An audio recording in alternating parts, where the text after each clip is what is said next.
नमस्कार, जोहार झारखंड देख रहे हैं आप। आपके साथ मैं हूं शिप्रा झा। रांची के चर्चित मॉडल लव जिहाद केस में नया इंस्टाग्राम चैट सामने आया है, जिसमें मामले के आरोपी तनवीर ने यश मॉडल के इंस्टाग्राम हैंडल से पीड़ित मॉडल से चैटिंग की थी और उस पर शादी करने का दबाव भी बनाया था। प्रताड़ना से परेशान मॉडल ने तनवीर को सोशल मीडिया पर ब्लॉक कर दिया था, तो उसने यश मॉडल के इंस्टाग्राम हैंडल से मॉडल से चैटिंग करने की कोशिश की थी। रांची पुलिस ने मेडिकल टेस्ट और धारा 164 के तहत बयान दर्ज करने के लिए पीड़ित मॉडल को रांची बुलाया है। फिलहाल पीड़ित मॉडल मुंबई में है और रांची पुलिस के बुलावे पर वो जल्द ही रांची आ सकती हैं, जबकि लव जिहाद का आरोपी तनवीर भाग निकला है। उसके थाईलैंड में छिपे होने की बात कही जा रही है।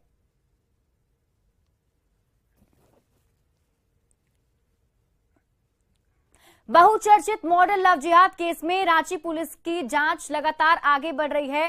पीड़ित मॉडल ने यश मॉडल के संचालक तनवीर अख्तर के खिलाफ जितने भी आरोप लगाए, उन सभी की छानबीन तेज हो गई है। इस बीच जानकारी मिली है कि पीड़ित मॉडल मुंबई से जल्द ही रांची आने वाली हैं, जहां वो जांच टीम के सामने नए सबूत पेश कर सकती हैं। साथ ही उसका बयान भी दर्ज कराया जाएगा। इस पर और अधिक जानकारी दे रहे हैं न्यूज 18 संवाददाता संजय सिन्हा। मॉडल लव जिहाद मामले में पुलिस की जांच लगातार आगे बढ़ रही है। पूरा मामला रांची के गोंदा थाना से जुड़ा हुआ है और जांच टीम जो है उसने बाकायदा मुंबई जाकर पीड़िता से मुलाकात की थी, पीड़िता से पूरे मामले की जानकारी ली थी कि वास्तव में पीड़िता और तनवीर के बीच क्या हुआ था। जिसके बाद पीड़िता ने तनवीर और पीड़िता के बीच जो बातचीत हुई थी उस व्हाट्सएप चैटिंग जो है जाँच टीम को उपलब्ध करा दी है। और अब जो जानकारी मिल रही है कि पीड़िता जल्द जो है रांची आने वाली है। रांची आने के बाद पीड़िता का मेडिकल चेकअप कराया जाएगा। मेडिकल चेकअप में जो पीड़िता ने आरोप लगाए हैं कि उसके साथ जो शारीरिक प्रताड़ना की बात सामने आई है, मारपीट का मामला सामने आया है, तमाम चीज़ों की जांच होगी। उसके बाद 164 के तहत उसका बयान भी दर्ज होगा। और सबसे बड़ी बात यह है कि पीड़िता ने जो तनवीर पर आरोप लगाए हैं, जिसमें दुष्कर्म है, सामाजिक और कह सकते हैं शारीरिक और मानसिक प्रताड़ना का मामला है, उसके अलावा धर्म बदल कर शादी करने का दबाव देने का मामला है, ब्लैकमेलिंग का भी है आरोप है। तमाम चीज़ों को लेकर इसकी जांच होगी और इस जांच के बाद क्या कुछ है वो खुलकर निकल कर सामने आएगा। संजय कुमार सिन्हा, न्यूज 18 रांची। जामताड़ा में ठनका गिरने से ताड़ के पेड़ पर आग लग गई और आग लगने के कुछ देर बाद ही ताड़ का पेड़ धड़ाम से गिर पड़ा। इसका वीडियो सोशल मीडिया में तेजी से वायरल हो रहा है। ये घटना नाला प्रखंड के जगन्नाथपुर गांव में सोमवार की शाम रिमझिम बारिश के दौरान ताड़ का एक पेड़ पर अचानक वज्रपात हुआ। ठनका गिरते ही पेड़ पर आग लग गई। हालांकि वज्रपात के दौरान घटनास्थल पर कोई मौजूद नहीं था, इसलिए जान माल की बड़ी हानि नहीं हुई। हालांकि वज्रपात से पूरे गांव में दहशत जरूर फैल गई।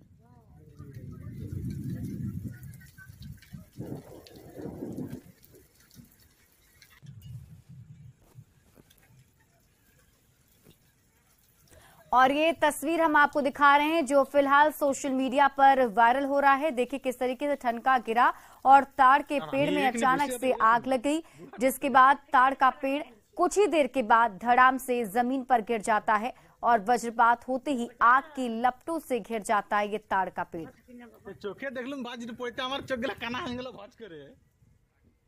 गिरिडीह के बेको गांव में खपरेल मकान में आग लगने से हड़कंप मच गया। आग लगने से लाखों रुपए का सामान जलकर राख हो चुका है।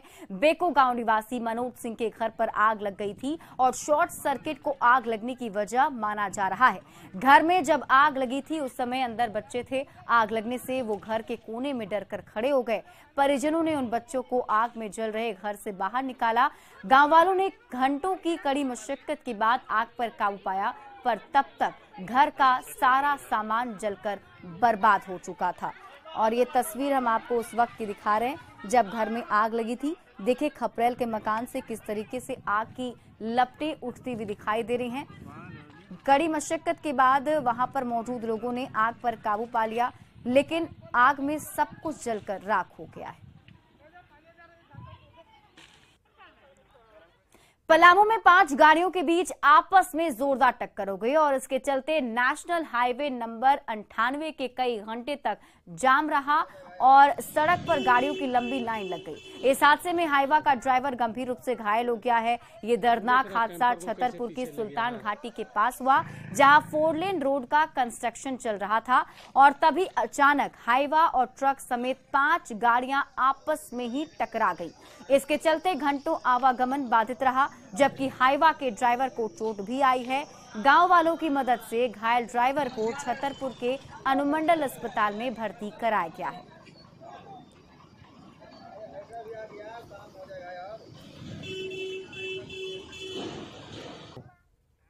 धनबाद के कई बालू कारोबारियों के घर और दफ्तर पर पिछले 24 घंटे से ज्यादा समय से ईडी की छापेमारी चल रही है और इससे कोयलांचल के व्यवसायियों के बीच हड़कंप मचा हुआ है। जिनके ठिकाने पर रेड चल रही है उनमें बालू व्यवसायी जग नारायण सिंह उर्फ जगन सिंह, पुंज सिंह, टीपी सिंह, मनोज सिंह, सुरेंद्र जिंदल और अलौकिक ग्रुप के सीईओ रितेश शर्मा शामिल हैं। ईडी की कई गाड़ियां इन व्यवसायियों के आवास के बाहर खड़ी हैं। कहा जा रहा है कि बालू व्यवसायी जग नारायण सिंह उर्फ जगन सिंह के सीए आरके पटनिया के दफ्तर से ईडी को कई महत्वपूर्ण दस्तावेज मिले हैं, पर जांच एजेंसी ने अब तक इसकी कोई पुष्टि नहीं की है। इस पर और अधिक जानकारी दे रहे हैं न्यूज 18 संवाददाता संजय गुप्ता। धनबाद में पिछले 24 घंटे से बालू कारोबारियों पर दबिश ईडी की टीम ने दी है। सोमवार की लगभग 7 बजे धनबाद के 5 ठिकानों में अलग अलग 6 कारोबारियों के यहां ईडी ने दबिश दी थी और आज मंगलवार है, 24 घंटे से अधिक का समय बीत चुका है और अभी भी ईडी की जो कार्रवाई है वह जारी है। बालू कारोबारी जगन सिंह, इसके अलावे जिंदल बंधु, मिथिलेश सिंह और अलौकिक ग्रुप के प्रोपराइटर रितेश शर्मा के आवास पर छापेमारी ईडी की टीम कर रही है। इसके अलावा इन लोगों के जितने भी कार्यालय थे वहां पर भी ईडी की टीम ने दबिश दी है। वहीं जगन सिंह के सीए आरके पटनिया के कार्यालय में ईडी की टीम ने दबिश दी और वहां से कई महत्वपूर्ण कागजातों को भी अपने साथ वह जब्त किए हैं। हालांकि अब तक की कार्रवाई में ईडी की टीम को क्या कुछ मिली है यह तो पता नहीं चल पाया है, लेकिन जिस तरीके से ईडी की टीम की 24 घंटे से अधिक समय से लगातार छापेमारी और जांच पड़ताल चल रही है, इससे अंदाजा लगाया जा सकता है कि ईडी की टीम को कुछ बड़ा हाथ लगा है और जिसके बाद इन बालू कारोबारियों पर शिकंजा कसने का काम ये टीम कर रही है। संजय गुप्ता, न्यूज 18 धनबाद। गुमला पुलिस ने 10वीं क्लास की नाबालिग छात्रा से गैंगरेप के 3 आरोपियों को गिरफ्तार कर लिया है और पूछताछ के बाद 19 साल के बालिग आरोपी ब्रिज मिंज को जेल भेज दिया, जबकि 2 नाबालिग आरोपियों को बाल सुधार गृह ले जाया गया है। गैंगरेप की सनसनीखेज वारदात 31 मई की रात की बताई जा रही है, जब 2 आरोपी पीड़ित युवती को स्कूटी में जबरन बिठाकर आम के बगीचे में ले गए, जहां उनके 3 और दोस्त पहुंचे। पांचों ने मिलकर गैंगरेप की वारदात को अंजाम दिया। पीड़ित ने 2 मई को एफआईआर दर्ज कराई। इसके बाद 3 आरोपी पकड़े गए हैं, जबकि 2 आरोपी अभी भी फरार हैं।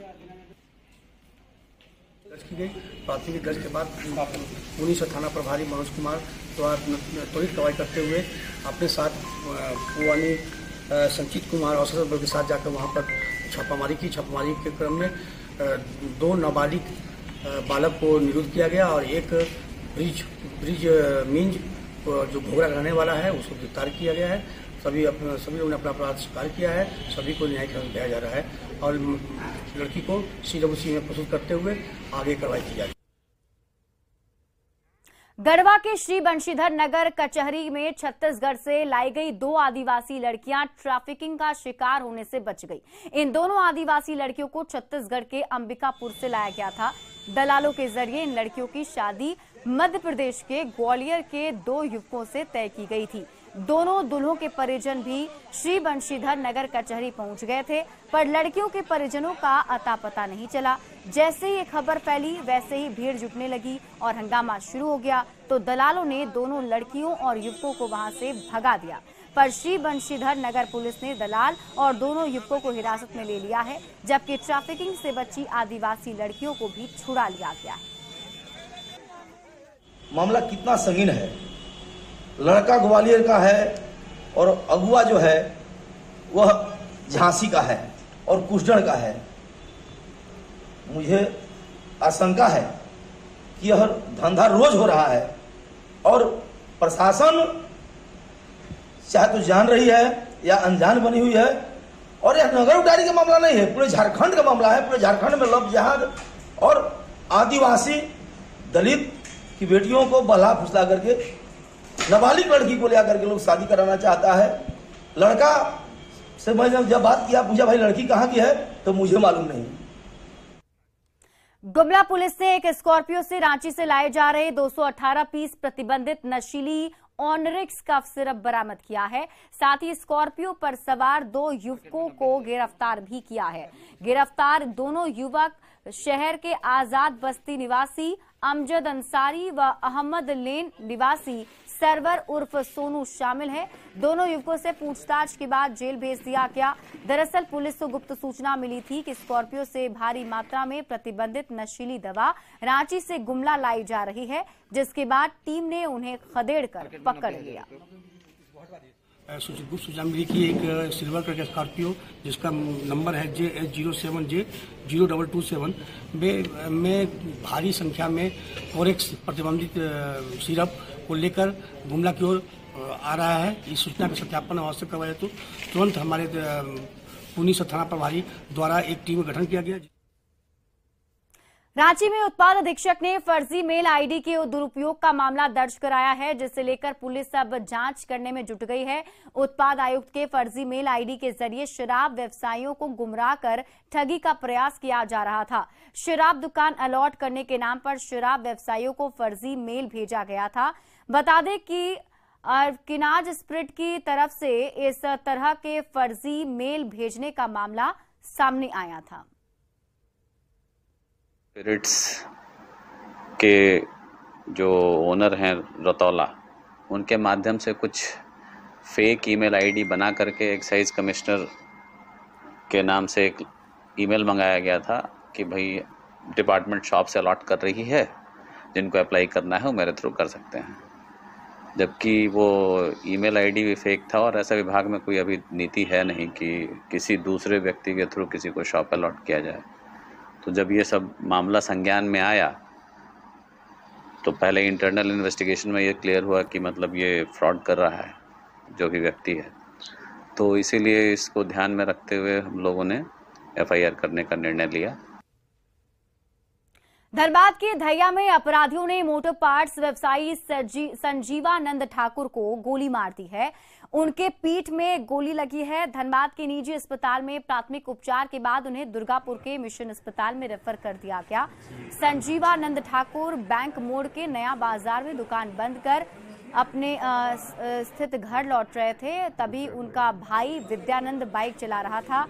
व्यवसायी संजीवानंद पीछे बैठे थे, तभी धैया के रामायण निवास के पास अपराधियों ने पीछे से उन पर गोली चला दी। घटनास्थल से 2 खोखा बरामद किया गया है। अपराधियों का सुराग ढूंढने के लिए धैया पुलिस फिलहाल सीसीटीवी फुटेज खंगाल रही है। घायल व्यवसायी की पत्नी आरती ठाकुर के मुताबिक प्रिंस खान के गुर्गे मेजर ने 1 महीने पहले उनसे 35 लाख रुपए की रंगदारी मांगी थी। इसके बाद से उन्हें लगातार धमकी भरे कॉल भी आ रहे थे। धनबाद पुलिस ने इस मामले में कुछ भी कहने से इनकार किया है।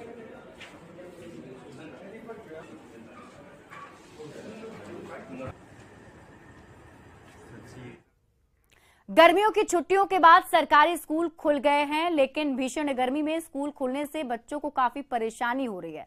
पश्चिमी सिंहभूम जिला में अभी अधिकतम तापमान 42 से 43 डिग्री तक पहुंच चुका है। सुबह 9 बजे के बाद घर से बाहर निकलना मुश्किल लग रहा है, लेकिन स्कूल की छुट्टी के समय दोपहर तक बजे चिलचिलाती धूप में बच्चे घर लौट रहे हैं। इस दौरान बच्चों को लू लगने की आशंका बनी हुई है। बच्चों का भी मानना है कि अभी गर्मी की छुट्टियां बढ़नी चाहिए। तो बहुत तेज है जी। दिक्कत लग रहा है जी। तो क्या होना चाहिए? और गर्मी छुट्टी बढ़ना चाहिए जी, बढ़ना चाहिए। गिरिडीह के बगोदर में 1 दशक पहले बने सामुदायिक स्वास्थ्य केंद्र की बिल्डिंग जर्जर होने लगी है। हालत यह है कि कहीं भवन की दीवार क्रैक हो गई है तो कहीं छत की सीलिंग टूटकर जमीन पर गिर रही है। खिड़की और दरवाजे भी टूटने फूटने लगे हैं। बारिश के मौसम में छत से पानी टपकता रहता है। छत की सीलिंग टूटकर गिरने की भी आशंका जताई जा रही है। 10 साल पहले करोड़ों रुपए खर्च करके अस्पताल की बिल्डिंग खड़ी की गई थी, पर इतने कम समय में बिल्डिंग की बदहाली से कंस्ट्रक्शन पर सवाल उठने लगे हैं। अस्पताल में ड्यूटी करने वाले डॉक्टर और हेल्थ वर्कर भी बिल्डिंग की जर्जर हालत से डरे सहमे हुए हैं। उनका कहना है कि जितना हमें फंड मिलना चाहिए उतना नहीं मिला, जिसके चलते हम लोग सही ढंग से काम नहीं कर पा रहे हैं। जहाँ तक पुट्टी का काम या रिपेयरिंग का काम है, जैसे तैसे कर रहे हैं। हम लोगों ने सुझाव भी दिया कि आप जितना भी काम करिए अच्छा से काम करिए, ताकि बार बार रिपेयरिंग आता नहीं।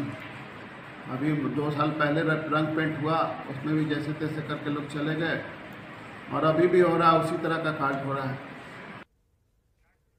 भीषण गर्मी में मांडू प्रखंड के मांडू चट्टी पंचायत के धारनिया टांड़ के लोग बूंद बूंद पानी के लिए जद्दोजहद करने को मजबूर हैं।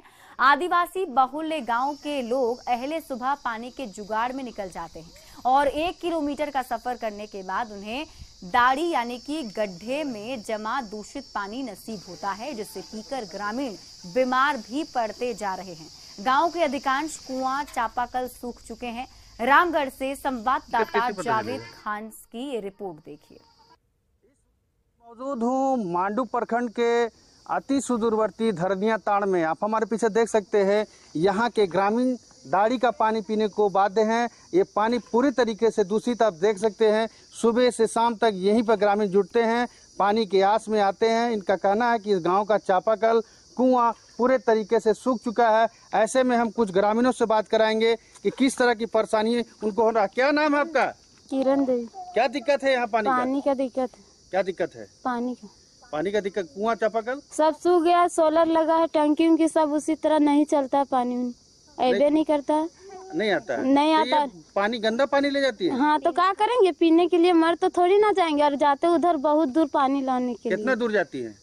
ब्लॉक जाते हैं। ब्लॉक कितना दूर है? वो वहाँ रोड साइड नहीं है, 1 किलोमीटर है। हाँ। ये दाढ़ी का पानी पी जाती है जो? तो ये तो कल परसों से चल रहा है, यहाँ पर बंद हो जाता है, कभी कभी चल भी नहीं करता। गंदा पानी है। हाँ। आपका क्या नाम है? अंजू कुमारी। क्या दिक्कत है? पानी का दिक्कत। क्या दिक्कत पानी का है? सर पानी नहीं है, पानी का दिक्कत। तो यही दाढ़ी में आती है पानी लेने? जी। इतना दूर आती है? पानी सूख जाता है तो उधर जाते हैं, ब्लॉक तरफ जाते हैं। अच्छा, वो 1 किलोमीटर दूर है जी। ओ, तो परेशानी है यहाँ पर। और आपका क्या नाम है? खुशबू कुमारी। पानी ऐसी एक गंदा पानी ले जाती है? जी सर। तो एक तो बीमार पड़ जाती होंगे पीकर। तो क्या करे सर, यहाँ पानी का बहुत दिक्कत है, तो पीने ही पड़ेगा। अच्छा, दिक्कत है। जी सर। तो आप देख सकते हैं, पहले दाढ़ी को देखिए इस तरफ में कैमरे के माध्यम से, कितना गंदा और दूषित पानी है। इसी पानी को पीने के लिए ग्रामीण बाध्य हैं। और यहाँ के लोग हैं वो बता रहे हैं कि कई बार अधिकारियों को इस ओर ध्यान दिलाया गया है, 16 जर्मिना लगा है, लेकिन वो खराब है, जैसा ग्रामीण बता रहे हैं। चापाकल भी सूख चुका है और कुआं भी सूख चुका है। ऐसे में ग्रामीणों को गर्मी के दिन में पेयजल के लिए यह दाढ़ी ही एक सहारा है, और नहीं तो 1 किलोमीटर दूर इन्हें ब्लॉक जाना पड़ता है। वहाँ से पानी लेकर आती हैं, तब इनकी दैनिक कार्य जो है शुरू होते हैं। ऐसे में मांडू प्रखंड प्रशासन को धरनिया ताड़ में पानी उपलब्ध कराने के बारे में गंभीरता से सोचने की जरूरत है। जावेद खान, न्यूज़ 18, रामगढ़। खूंटी शहर में करोड़ों की लागत से जलापूर्ति योजना का काम पिछले 5 साल से जारी है, लेकिन ये योजना अब तक धरातल पर नहीं उतर पाई। इस वजह से लोग पानी की समस्या से परेशान हैं। जब जलापूर्ति योजना का काम शुरू हुआ था तो लोगों में उम्मीद जगी थी, लेकिन अब सारे सपने टूट गए हैं। 5 साल से योजना के अधूरा रहने के बाद लोग निराश हैं। लोगों के मन में सवाल उठ रहा है कि अब तक पानी टंकी क्यों नहीं बन पाई, पाइपलाइन बिछाने का काम पूरा क्यों नहीं हुआ। टंकी तो 2019 से बन रहा है, और हम लोग जब बनना शुरू हुआ तो उम्मीद लगाए थे कि अब हम लोग को पानी से निजात मिल जाएगा, लेकिन अभी तक तो बना नहीं। अब क्यों नहीं बना है, काहे नहीं बन पाया, ये हम लोग नहीं बता सकते, लेकिन अभी तो काम चालू है। तो देखिए रहे कि यहाँ चलिए रहा है काम। पूर्ति योजना में 3 ESR बनने हैं। अभी 3 ESR ऑलमोस्ट कंप्लीट होने के स्टेज पे हैं, जिसमें थोड़ा टाइम लगेगा। बाकी जो हमारा जो WTP प्लांट बनना था ऑलमोस्ट 95% कंप्लीट हो गया है। तो हमको लगता है अब टेस्टिंग का बाकी है, तो टेस्टिंग जो है चूँकि बारिश का सीजन जब आएगा तो टेस्टिंग हो पाएगी।